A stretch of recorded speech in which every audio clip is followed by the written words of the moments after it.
انما ولیکم اللہ، یقیناً تمہارا ولی اللہ ہے. ایک بات. ورسولہ، اور تمہارا ولی اس کا رسول ہے. ایک اللہ کا نام آیا آیت میں، دوسرے رسول کا نام آیا. اس کے بعد جو آیت ہے وہ جمع کا صیغہ استعمال کر رہی ہے، پلورل، جو کئی لوگوں کے لیے استعمال ہوتا ہے.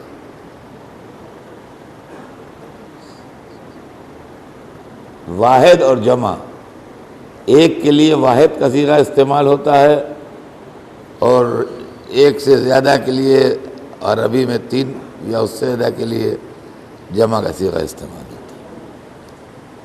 یہاں پر پلورل کا صیغہ استعمال ہو رہا ہے. والذین، والذین کا ترجمہ ہے کہ اور وہ لوگ. یقیمون بھی جمع کا صیغہ ہے. کون لوگ؟ وہ لوگ جو نماز کا یقیمون الصلاۃ، نماز قائم کرتے ہیں. یعنی کوئی ایک نہیں ہے بلکہ کئی ہیں. یوتونا بھی جمع کا صیغہ ہے. وہ لوگ جو ادا کرتے ہیں. کیا ادا کرتے ہیں؟ زکوٰۃ ادا کرتے ہیں. وَهُمْ پروناؤن ہے، وہ بھی جمع ہے. اور وہ لوگ راکعون، رکوع کرنے والے ہیں، رکوع کرتے ہیں. اس کا مطلب یہ ہوا کہ ایک ولایت اللہ کی ہے، ایک ولایت رسول کی ہے.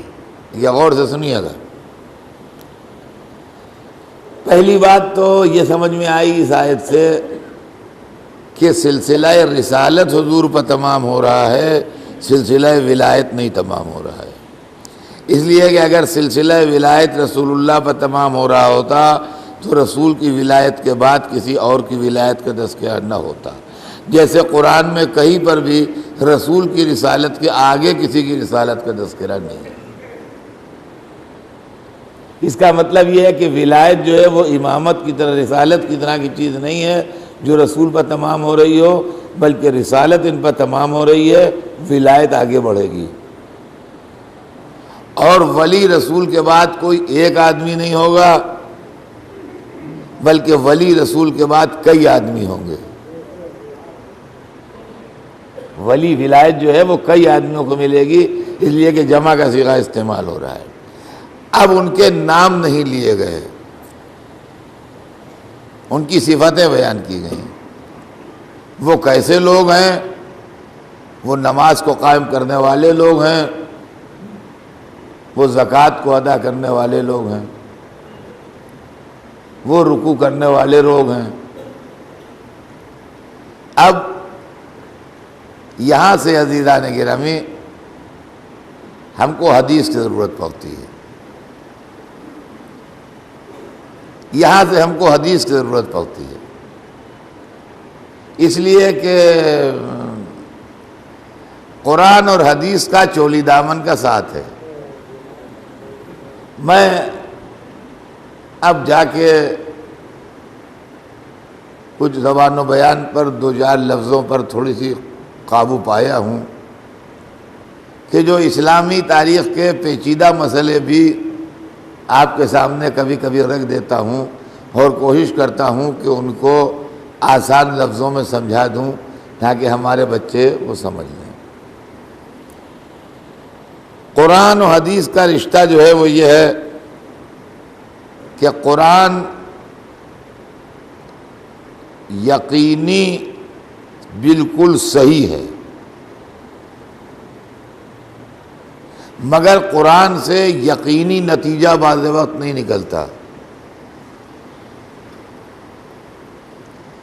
حدیث یقینی نتیجہ دیتی ہے، مگر بعض وقت حدیث غیر صحیح بھی ہوتی ہے۔ قرآن اپنی وضاحت میں ضرورت محسوس کرتا ہے حدیث کی، حدیث اپنی صداقت ثابت کرنے میں ضرورت محسوس کرتی ہے قرآن کی۔ ٹھیک ہے، غور کیجیے گا، حدیث کے سچا ثابت ہونے میں یہ ضروری ہے کہ وہ مطابق قرآن ہو، اور قرآن کیا کہہ رہا ہے اس کو سمجھنے میں کبھی کبھی حدیثوں کی ضرورت پڑتی ہے، اور بغیر حدیث کے قرآن کا جملہ سمجھ میں نہیں آتا۔ قرآن میں 3 ولایتوں کا تذکرہ ہے۔ اللہ کی ولایت سمجھ میں آیا، رسول کی ولایت سمجھ میں آیا، تیسری ولایت میں نام نہیں ہے، صفتیں ہیں۔ اب ہمیں ایسی حدیث چاہیے ہے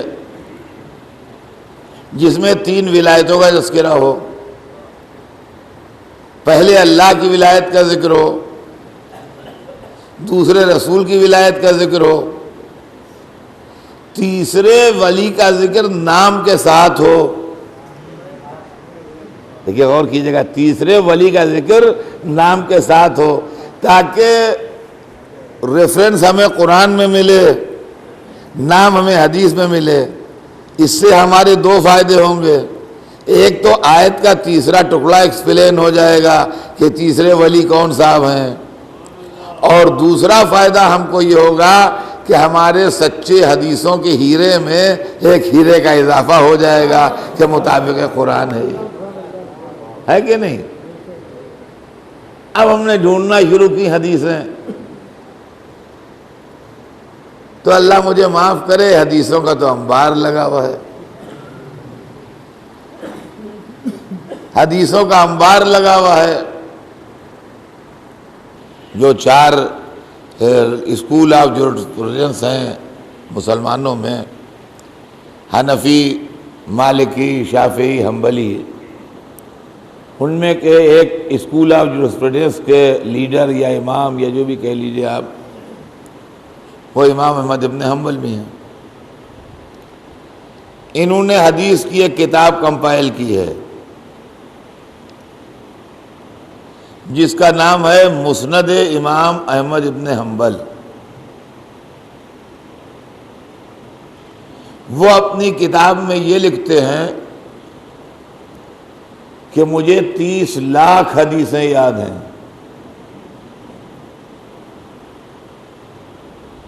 30 لاکھ 30 lakhs، جس میں سے میں نے صحیح سمجھ کے اپنی مسند میں 30,000 حدیثیں نقل کی ہیں۔ اس کا مطلب یہ ہے کہ 90% حدیثیں انہوں نے ریجیکٹ کر دیں، 30,000 حدیثیں انہوں نے 99% حدیثیں انہوں نے ریجیکٹ کی۔ غلط کہا میں نے، میری میتھمیٹکس کمزور ہے۔ 99% حدیثیں انہوں نے ریجیکٹ کر دی، 1% حدیث لی انہوں نے۔ ان کے تھوڑے دنوں بعد امام بخاری پیدا ہوئے۔ امام بخاری نے اپنی کتاب لکھی صحیح بخاری، ان کی 30,000 حدیثوں میں سے 24,000 مائنس کر دی انہوں نے، اور 6,000 بخاری میں لکھی، اور کہا کہ یہ حدیثیں میں نے 2 رکعت آیت نماز پڑھ کے جمع کی ہیں، اور بڑے خلوص سے جمع کی ہیں، اور بڑی محنت سے جمع کی ہیں۔ تو عزیزان گرامی، اسلام میں جھوٹی حدیثوں کا تو انبار لگا ہے۔ یہ جھوٹی حدیثیں آج کے مسلمانوں نے نہیں جمع کی ہیں، جو بڑے خراب ہیں، بڑے بد کردار ہیں، بڑے برے ہیں۔ یہ حدیثیں صدر اول والوں نے جمع کی ہیں۔ تو اس کا مطلب یہ ہے کہ یہ ہر زمانے میں بلکہ ابتدائی دور میں رسول کا نام لے کے رسول کے قول کا کاروبار کرتے تھے مسلمان. اما ہم برے صحیح مگر رسول کے قول کا دھندا تو نہیں کرتے.